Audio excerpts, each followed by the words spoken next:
to the episode of the Bourbon Experience, and what we're going to do today is just a little bit of a tasting. Kind of ran across this bottle. We have not had this yet, really, any one of us, and so saw it, thought I would get it. This is the Smoke Wagon, the younger.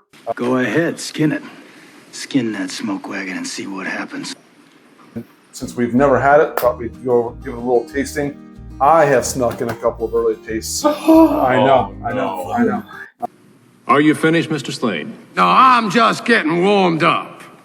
I know. How dare you? I've been violated. And this was sitting at 56.60%. So we're looking. So 101. Yeah, 114 proof. Yeah. So this is a big mamma jamma. She is one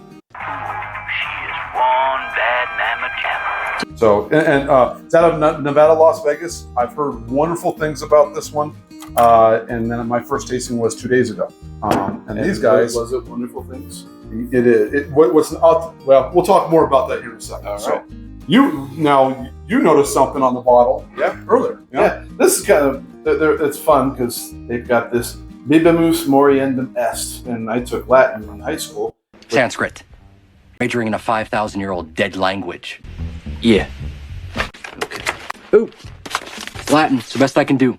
Which has nothing to do with anything in the rest of my life. Yep. But I figured, well, I remember Est, and I'm like, so I looked it up, and it's a nice little tagline for them. It's drink, for we must die. Okay, that's morbid. So I like that. So get your drink on, boys. That's basically what they're saying. Yeah. The new age term is get your drink on. All right. So here we are. So we have a little bit of the Smoke Wagon. Are we changing our closing and everything? No, that's Okay. not theirs. Oh, that's theirs. I'll understand. Oh man, that's got a nice spicy little bit of spice element to it. Definitely some leather. Mm-hmm. And I'm wondering, like with the heat, like Texas, we haven't had any Texas bourbons aside from the one tasting we had. Yeah, we didn't know what we were doing. No idea what. So technically, in terms of what we're trying to gather from them, we haven't had a Texas one. But I'm wondering how much of the heat plays into those leather kind of tobacco flavors. Well, we'll find out, then, won't we? Well, it could be. And arid. It's very obviously it's more arid there. So yeah, there's a bit of sand. Yeah. Please slow down. I'm getting sand up my ears. Definitely getting some, caramel. A little bit. Yeah. I think predominantly, that leather oaky note. Yeah, definitely is right there. You took a sip already. Mm-hmm. Whoa, you're not waiting. He's been doing that lately. Mm-hmm. Well, I like doing the sniffing and the tasting all in one smooth because it all works together. So there's here you go. So there's not a lot of viscosity with this. Oh, good. We got The legs are holding on. But in terms of the mouthfeel, there's not a lot clinging right there. Yeah. But there's this. It's got predominant oak, predominant leather, but then there's kind of like this little kind of spicy vanilla undertone. There really with is. that. It's kind of really. Where did that come from? Yeah, maybe Madagascar. Yeah. Who knows?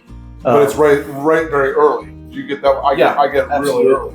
Yeah, because at that point, once it gets past that, then you're getting that leather oak kind of coming through with the pepper spice in the back. And here's the thing: is I'm not a big fan all the time of a very heavy, leathery oaky. I mean, I like it, but I don't don't knock me out.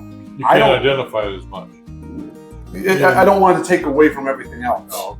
And I don't think this does. We're able to pull out the vanillas and other things, and it doesn't take away from that. And that's what I do like about it. When I first had that sip, I was like, man, it is really nice. It's hot. It's got a nice little flavor to it. It's not killing the rest of the flavors that you're trying to. So to me, it's a nice complex little bourbon. There's kind of like, I think the vanilla got disguised a little bit and tricked me because I think it's more kind of like a sweet tobacco type of note rather than like this kind of pure vanilla thing, which is why it was kind of like this weird little vanilla note. But I think that's kind of what it is. I get it, right? But it, but it's a ton. But well, and that's why. But you can have like Virginias or sweet tobaccos. You know. Yeah, here's our tobacco guy right here. That's right. That's right. Smoke them if you got them. Smoke if you got 'em.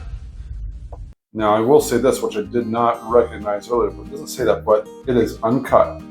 So we're dealing with I an think we're uncut, lying. a non-chilled filtered. Oh, okay. So they could And blend several They barrels are together. fruit forward, so we with lots of candy and cinnamon spice at plenty of heat at the end.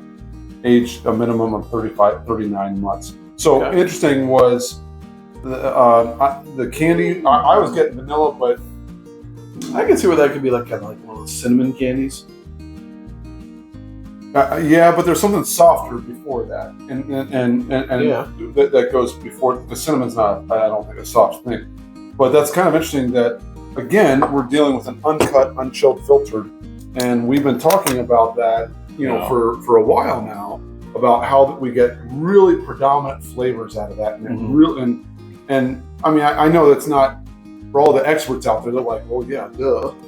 For us, it's just like every time I walk into a non-chilled filtered bourbon, I'm just like, whoa, these are, I like getting to drink those. I don't like to walk into. yeah, right. Thank you. Although, smell really delicious afterwards. Yeah. So what's your problem?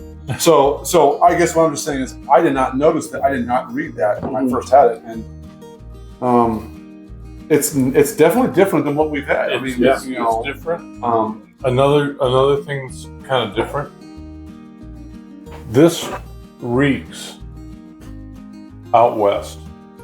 If you see the label, I'll put a picture of it up there. okay, you can put a picture of it, but I did just as well. The He's cross telling you how to gun, do stuff. the cross guns sort of says, Oh, that's what they're doing. yeah, it's part of their marketing technique, which I love. Yeah. I tend to be.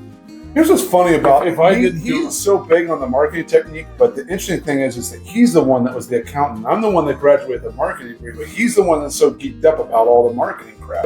I think Wyatt or You when I Oh, see sure. that label. I mean, it's great. Yeah. So Yeah, skin that smoke. So wagon. I would say that if you can get your hands on this one, it's I forget how much I spent. I think it was $45. Here's the cost of it. Your MSRP. If you have a chance to get your hands on it, I think it's definitely a worthy buy. Mhm. So Mm-hmm. all right. Well, hey, Absolutely. thanks a lot. Thanks for tuning in. We appreciate it. Get your hands on it if you can. For all bourbon. Thanks, gang. We'll catch you later.